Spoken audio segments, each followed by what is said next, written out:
everyone says, oh my God, you need in-context feedback. There's a bunch of tools out there. But the key is, I think that's the easy part. Instrumenting your app and instrumenting the feedback loops, great. But it is what you do with it which really matters. And how do you operationalize that? Welcome to LaunchPod, the show from LogRocket where we sit down with top product and digital leaders. Zipcar more or less invented the sharing economy 25 years ago. A recent, massive platform overhaul meant member experience took a temporary backseat. This is how CPO Nishaat Vasi seized that moment to redouble down on customer obsession. In this episode, he shares how Zipcar increased NPS by over 50%, killing the post-ride email survey that only 3% of members answered and capturing real-time feedback instead. Why customer obsession started as a mandate, required weekly user session watch parties that became a vital ritual even marketing and ops begged to join, and how to connect customer experience problems to the P&L. Why he made someone's bonus depend on cleanliness and damage, and the zero expense pilot now saving them millions per year. So here's our episode with Nishaat Vasi. All right. Hey, Nishaat, what's up, man? Good to have you on the show. Thanks for coming today. Hey, Jeff, how's it going? Thank you for having me. It's been going well. It's been a while since I've seen you, but really excited to do this. I mean, we talked about before, but I'm a long time old school Zipcar fan. So really stoked to get into this. But I mean, before we can jump in, I think we got a great story here about taking a company that has been a long time success story and redoubling down in this new age on how do you focus on the user and really member experience and taking it to an exponential new level. But before we do that, I mean, your career has spanned some of the most notable Boston companies, I feel like, over the past, 20 years. Can you give us the TLDR on who you are and how you got here? And then let's jump on in. Sure. So I started at MathWorks, right? So believe it or not, my first job was taking calls for end customers and really helping them out designing the systems. Pure B2B space, worked my way into product management over there. Really, the focus was how do we ensure a control system is set up correctly? I'm selling to the NASAs of the world, the Toyotas, the Fords of the world, to ensure that their design systems are set up accurately. So I go from a B2B product manager working in the platform space, transition into TripAdvisor was my next gig, pure B2C, all about optimizing the e-commerce experience. And content is king, but really, how do you optimize that content? So that was my stint for a couple of years at TripAdvisor. And then I say Zipcar is somewhere in between, right? Where I've been for the last 8+ years, designing and defining what the product experience looks like. In my current role, I had product experience. It covers anything and everything to do with the end user experience, our internal tools or operational platform. And it's really about how do we optimize within a fixed asset, not only for the end consumer, but absolutely for profit. So it's been a nice journey, B2B, B2C, and I'd say Zipcar somewhere in between, but I've enjoyed every minute of it. So I've been lucky so far. Yeah, it's funny because you talk about kind of B2B and B2C on Zipcar. If you ask anyone who doesn't work at Zipcar, almost everyone's experience with it has been more on the B2C side, but there are other pieces to it too. And you had a little interjection there at FlexCar, which I think I might be butchering this, but it was spun off from Zipcar and you went off, right? And then kind of came back and stepped into the CPO role at Zipcar. How did that kind of more startup-y end of it kind of influence how you're looking at it now over in your second tenure at Zipcar? Yeah, I mean, thanks, Jeff, for reminding me on my own story. I keep forgetting that 1.5-year stint over there. I still call it Zipcar. But here's the thing, right? During COVID, we incubated a new product. Think of it as a monthly leasing option. It did really well, right? And so the board decided, let's invest in it and really take it out from Zipcar. It got incubated into its own P&L, its own product line. And I went with that, right? The goal over there was like being one of the founding PMs, really how do you set up the platform? How do you ensure the stuff behind the scenes work, the pricing works, billing systems work, thinking really 0 to 1, getting your data science and, the analytics function built out.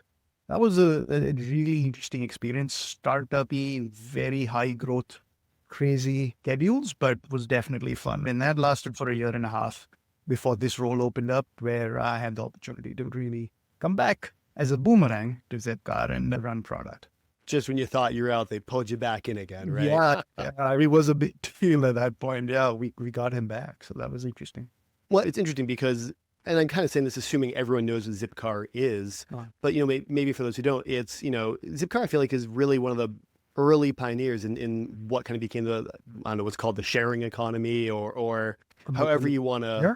think about that. But, is this revolutionary idea that you didn't have to own a car, but you could still utilize a car, and it wasn't going to rent it, at an agency or something. You would have a membership, and the experience, which is great. Book it, walk up, you had a card or some way of getting it in, depending on what, year and decade it was. And you walk right in, but the car was clean. It had gas. Now we're talking many, many years forward to when you stepped in as a CPO role or coming back from FlexCar. Let's set the context of you walked in, and what drove you to say, hey, everyone, we need to look back and really drive this concept of member obsession again, and really double down on this idea that we're going to, infuse customer feedback into our DNA. So I'll set context a bit, right? So Zipcar, when I joined initially before my CPO role, we were going through like a massive platform overhaul. So this is, you're changing the engine on a plane mid-flight because no one's going to let go of revenue. We still need to meet our targets, right? And so a long time was spent, multiple years was spent on this overhaul. I got back into Zipcar, right? One of the things which hadn't happened at the end of this migration was we'd lost sight on the end consumer, right? We were in so much of we need to get this done, right? It's taking too long, budgets are tight. And really, like, the customer experience was treated as a second grade citizen. And it's just no fault of anyone. It's just the pressures of the system. And so one of the initial goals was, how do we get us back to be a little more, customer obsessed? Member obsession is part of our core pillar. And so how do we really rally the troops back around that? Step one, we were still capturing NPS. So, Net Promoter Score at the end of a trip in the old fashioned way, believe it or not. It was an email form. We're not really leveraging the feedback which we were getting, and we weren't getting much in terms of feedback. Like maybe on a good month, 3%, 5% of people would respond. And, we just got this brand new app set up. So this was the perfect time to say, hey, how do we move from post-ride to in-context feedback? And there's multiple goals to this. So one was, how do we capture feedback in moment from a perspective of the customers with you? They're actually more inclined to give you, hey, this ain't working, my check-in experience failed, so on and so forth.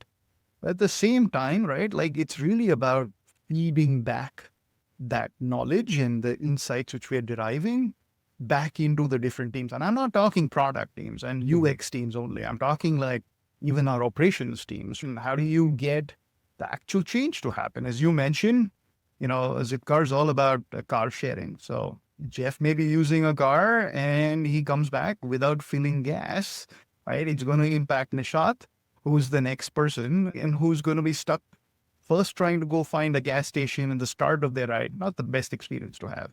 How do we close that loop quicker or ensure, cars are cleaned by the right person at the right time? And really get back to being a little more customer centric, right? So again, at a high level, how do we get in context feedback? Then what do we do with that in context feedback? Outside of just getting feedback and leveraging it, it was also about, how do we develop that DNA back into our product and UX teams? So we initiated, it was first actually a mandate, but every week we'd get together and watch sessions of the user journey, like map out pain points. We then organize like voice of customers from a customer service perspective and force people in, again, mandate first, but then this just started growing by itself because the true PMs, product folk and even engineering, they love listening and solving that problem, and they can see it, they can feel it, and they hear the agony or see the frustration clicks happening. So it was really about, how do we instrument that? And then that takes a life of its own. Oh, we should include marketing folks. So we should include, operations folks in this. And, you solve this, I'll solve this. It's actually fascinating to see the engine starting to hum. It takes a little bit to kickstart it, but it's been transformative. For example, we moved our NPS from like 36 to 56 at this point, and that just doesn't happen overnight. It happens through constantly figuring out what your user wants, and we deliver value when they need it, and really doubling down on that experience. I love how you kind of look at it from, there's kind of the qualitative, what are people doing, how are they running into problems, but also, how do you have kind of quantified behavioral patterns or quantified, problems or issues and looking at that. But also, like you brought up, they're much likely to give you the feedback if you are looking for it and capturing it and hitting them for it during the time they're in that moment, right? If you're 24 hours later, a customer service rep is giving me a call saying, hey, you gave it a 5. Why? What happened?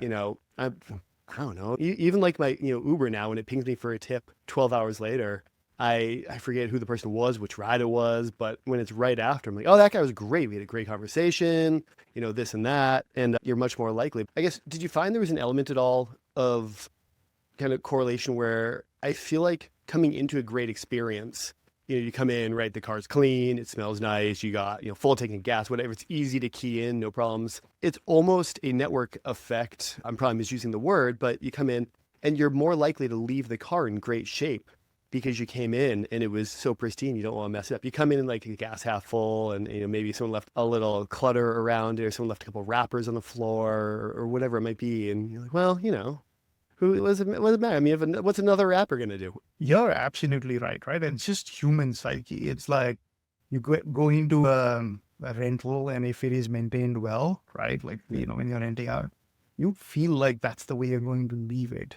Versus if it was crap, you're really going to leave it as crap. And that comes back to like, how do you manage a community of users? Is the shared service. And that mindset of how do you raise the bar is truly, accurate, right? And there's two things actually. You mentioned the Uber stuff. Look, it's a given, right? Everyone says, "Oh my God, you need in-context feedback." There's a bunch of tools out there, but the key is, I think that's the easy part. Instrumenting your app and instrumenting the feedback loops, great, right?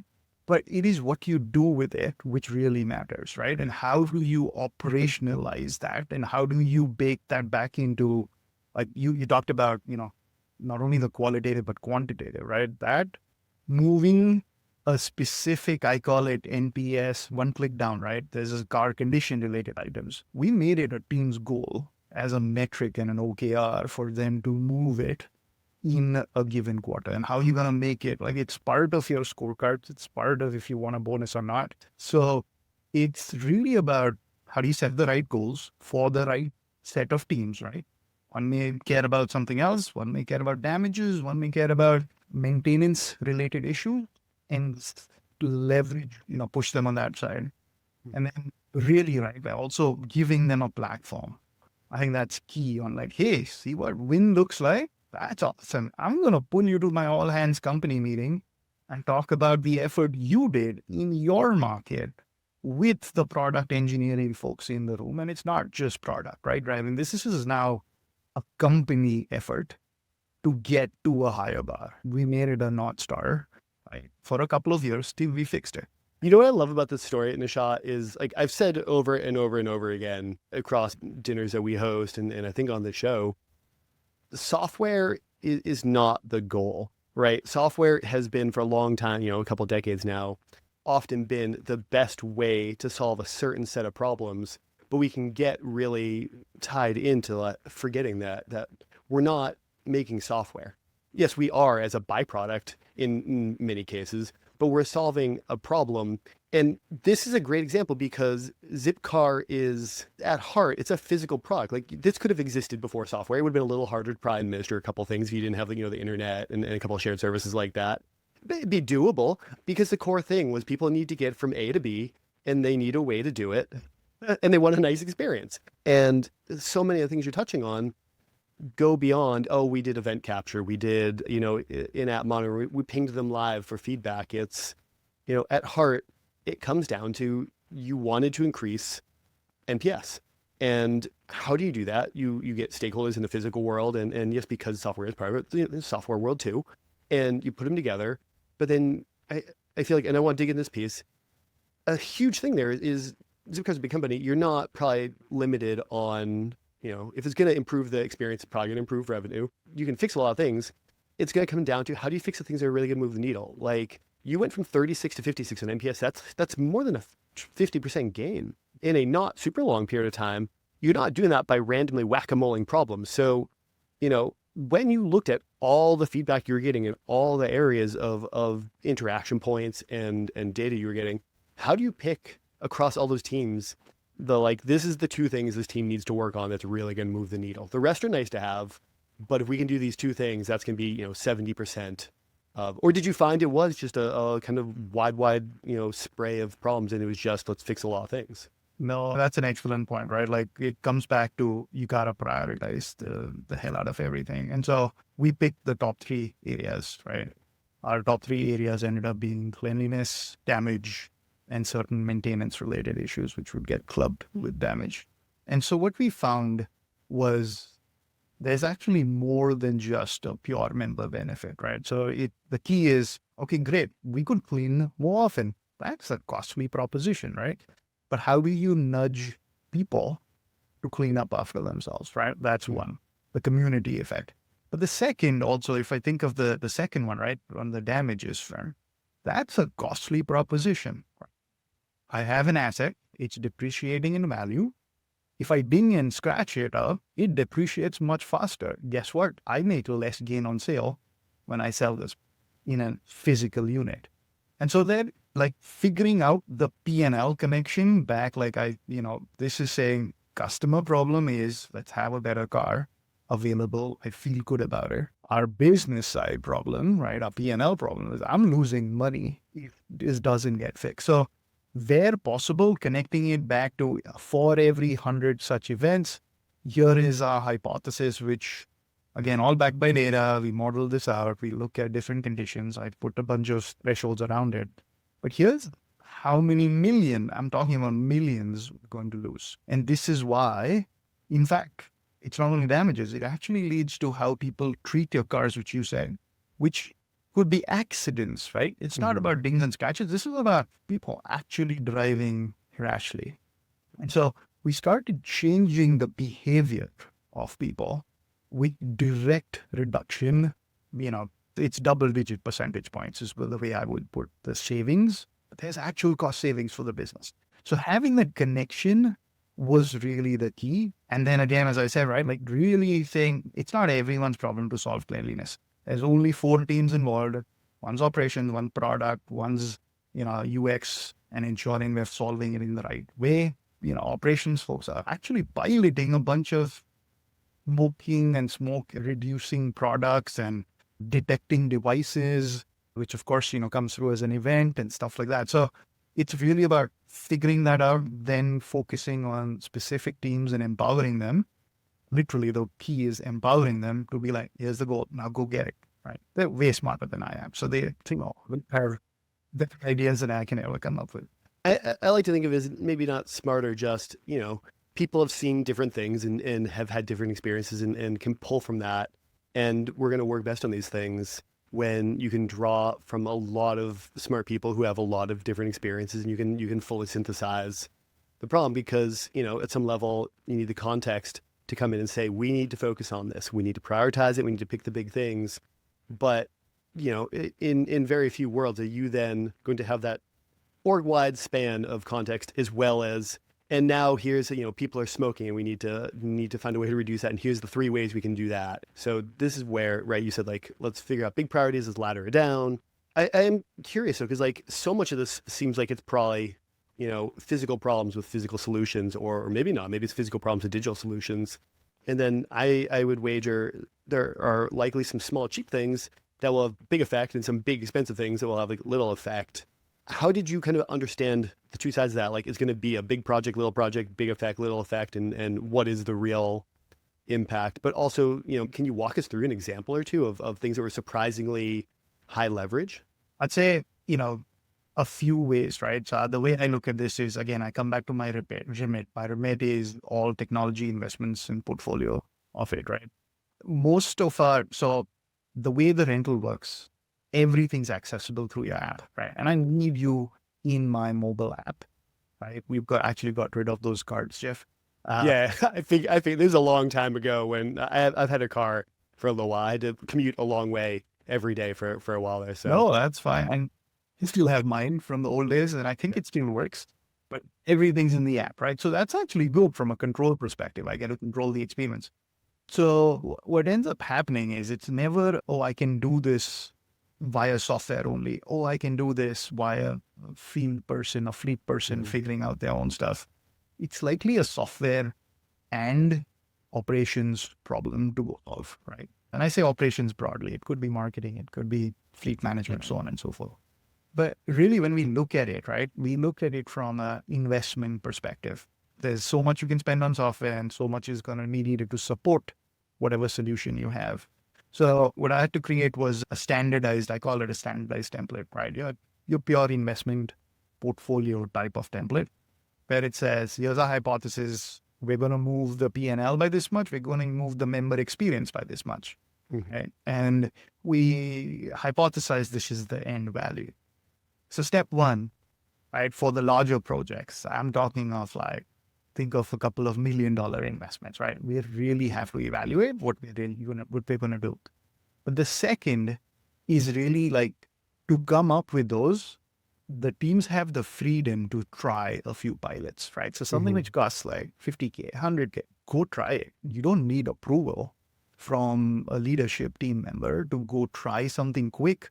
But the goal is have that quick pilot, give it a couple of months, then come create a business case to get the actual investment so that we don't jerry-rig everything together. Because that's also part of it. Like, oh, let's just do this and I will look at 3 tools to do my job now instead of my one tool, right? That does not scale over time. So the key for me was, how do you figure out pilots, but create a platform which scales and can, is durable over time? So back to your question, right? What's a good example? I think a good example would be, we had this damages thing. And one of our ideas was, let's change the way someone checks in and out of a car. So for example, people could just hit unlock. Great. Now I force you to have photos, right, of the before and after condition of your car. I'm specifically interested in the exterior to check out the dings and damages, right? And so just the fact of making someone do it, it actually, from a community and behavioral standpoint, it changes the game, believe it or not. Whether I do anything with that data or not, makes no difference. The big value is in the way people perceive the product at that point on. But that's okay, great. It's a technology solution. We saw some great wins. It took months to roll out and figure out and get right? And we can still optimize it. But the second, right? So we got to, let's say from A, we improved ourselves to B. We're still not at our goal, which we need to get to. So then we started saying, okay, how do we pilot? There are devices in the market, right? Off-the-shelf devices you install in the car. They cost you a subscription cost per unit, right? Per unit per month. But these have a gyroscope, right? These have impact detection abilities beyond what I call it my brains in my cars. Each and every car is connected and has a brain unit, which is proprietary to Zipcar. It's doing a better job than that, right? And it's okay, right? We don't have to build everything in-house. So we tested it in a couple of markets. Again, zero CapEx investment, zero software investment. Just get this out, test it for 3 months, tried it in 2 markets. And, the team came back, joint team, right? This is not your product person. This is my member services person who's driving this, because they're like, they also have to take care of the damage related P&L, right? And so we come back with this device. We tried a couple, one worked better than the other.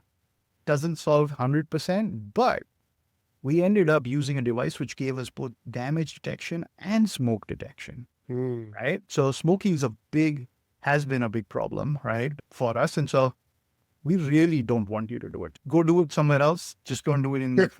Okay. Yeah. And so we got like a 2-in-1 solve, which we had not expected. And that was worth a few $1 million annually, right, from a P&L perspective. So it's funny how you let the teams try stuff. It's not funny. This works, right? This is the core of, okay, unintended, we got like 2 birds with 1 stone. And it actually, the smoking piece works a lot better than the damages piece. So end to end, we started with damages, but we gotta solve on both sides of the coin, right? And again, it comes back to data and we track, okay, where does it make sense and where it doesn't. We're pretty ruthless about everything backed up with data. And then 3 months post-launch, again, measure, how is this doing? is this worth now just putting it in BAU, business as usual, and let it run? Or is it worth reiterating and going back to the drawing board, right?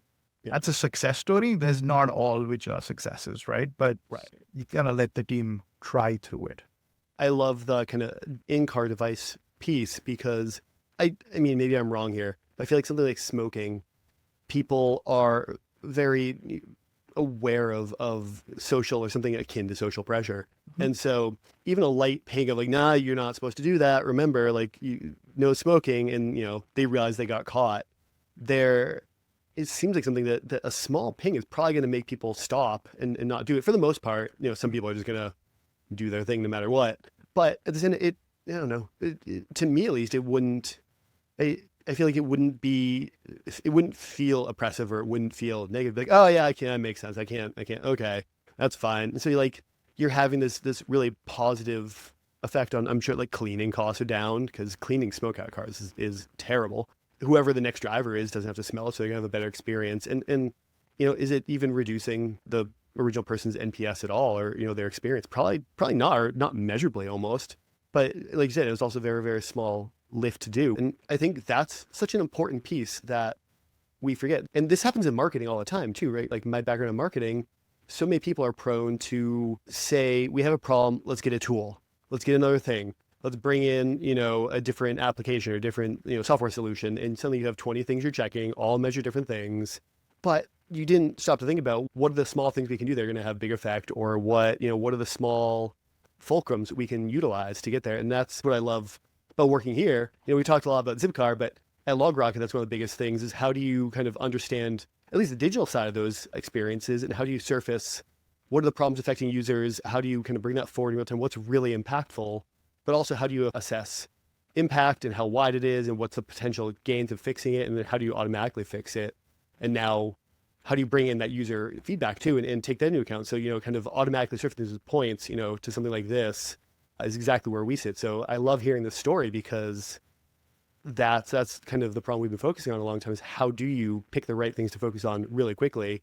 Right. And to hear this, hear how you guys have done it is a great way for us to look at it and continue to evolve. So I will say one thing, right? I think this is a book I'm a fan of. It's Amy Edmondson's The Right Kind of Wrong. Famous Harvard professor, right? Talks about a lot of different strategies, but something which really I took away was like, how do you failures happen, right? Throughout the system, but how do you recognize and encourage the right kinds of fail fast approaches, right? So it's taking my TripAdvisor days of test everything.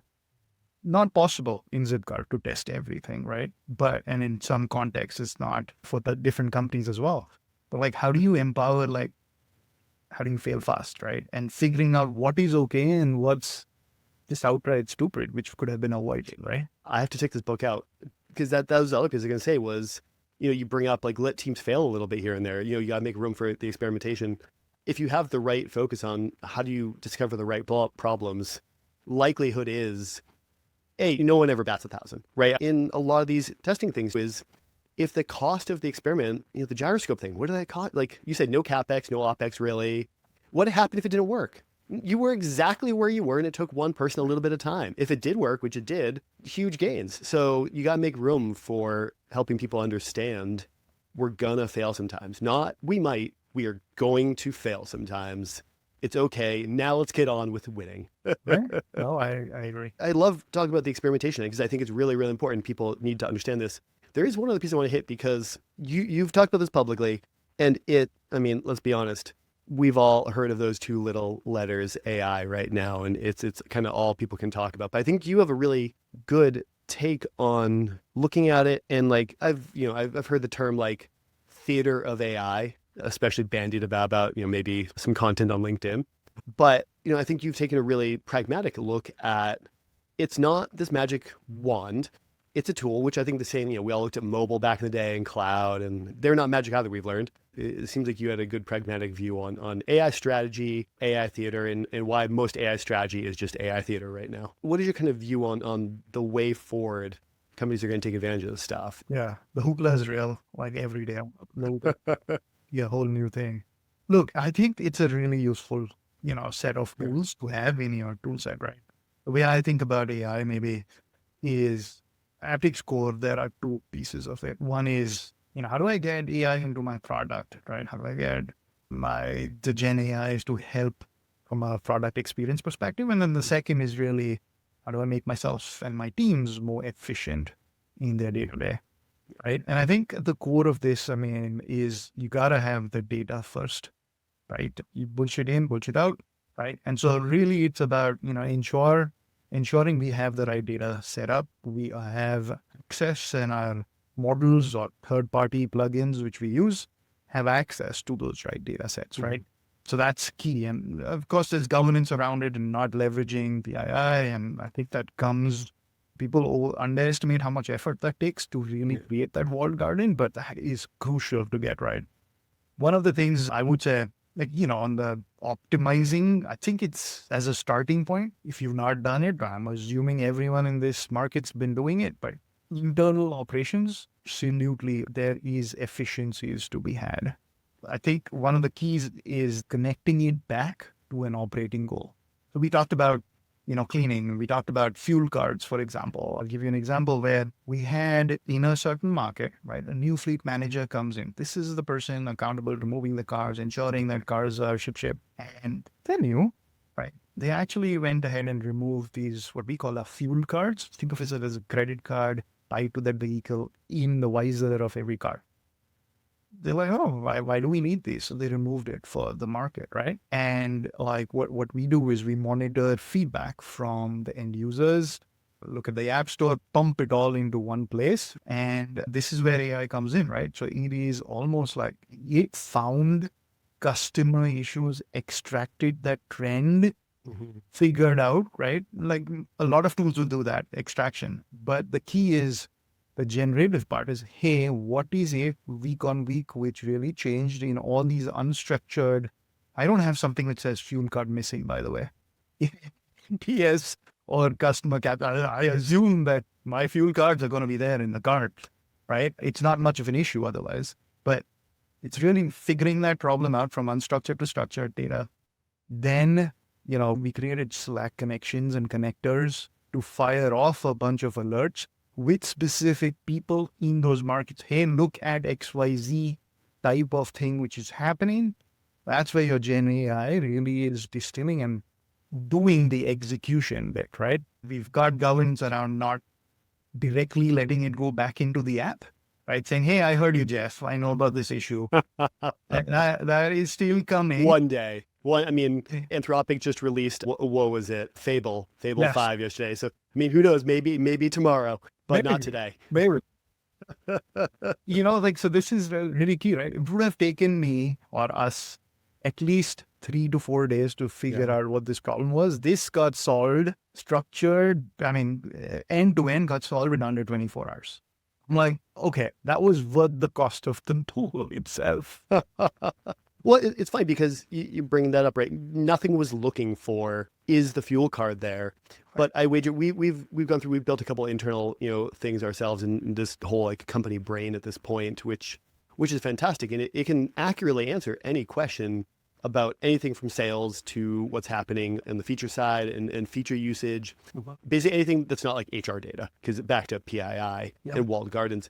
But we were able to build it out from kind of first, we basically had someone start out in some, not really, but like back alley prototype. Basically, it was one growth person who just had a hunch about salespeople wanted to ask questions about their sales opportunities. And so he put this together and launched it and gave it to 1 or 2 reps. And all of a sudden the next day, the API that he had put on it was just getting like ping, ping, ping, ping, ping, ping, because it had spread across the entire sales, customer success, SDR, marketing organization, like product people were hitting it. And we had to actually build it out into a real hardened application and do a little bit more and build more robust endpoints and bring in more data layers. It was good though, because literally it took us, I think, I want to say 48 hours, but maybe a day plus that to build the entire thing. But it was because we had spent a year or 2 before that labeling all of our data structures and explaining how they work together and having it all documented, how everything relates to each other. And that's allowed us to move forward really fast. And whenever I've thrown kind of raw data at LLMs like that, the problem is never that the data is messy. The problem is you don't explain what the things mean and how they relate to each other. As soon as you do that, magic can happen. So this sounds like they're same thing, right? Like, you know the outcomes, you know what the data was, and now it knows how to use it to find the right things. Oh, absolutely. And like, I think, you know, give you another example a few weeks ago, right? Like every software company, we had a minor production issue. And so this is like, customers can't get into a car, right? That's serious. I call this P0, all hands on deck, right? Doesn't happen all that often, but it does from time to time. And so this is where, right, we've got these things plugged into our code base at this point, where, of course, you have to prompt it correctly, and we've literally got a standardized prompt. Help us go figure out this issue. I kid you not, it did it in 3 minutes. What might have taken an hour to do. It was insane to see the fix come through. And the fix is out within half an hour, which may have taken, on a normal basis, senior engineers at least 2.5 hours to figure out. Yeah, and that 1.5 extra matters. Like, that's an 1.5 hour more where users are able to get in and just have a great experience and not even know a thing was wrong. Correct. So, yeah, awesome. Well, Nishaat, I could go on this for all day because we are hitting on my favorite things: AI, user experience, driving cars. But we'll have to have you on again because this is great, and you know, I want to keep kind of understanding how this evolves over time. But it's great seeing you again, man. I'm glad this worked out, and next time maybe we'll film a follow on, but we'll do it from a Zipcar while we drive around or something. Well, thank you so much for your time. This was fun. I appreciate it. Thanks for coming on, man. Good to see you. Have a good one, Nishaat. See ya. Thanks.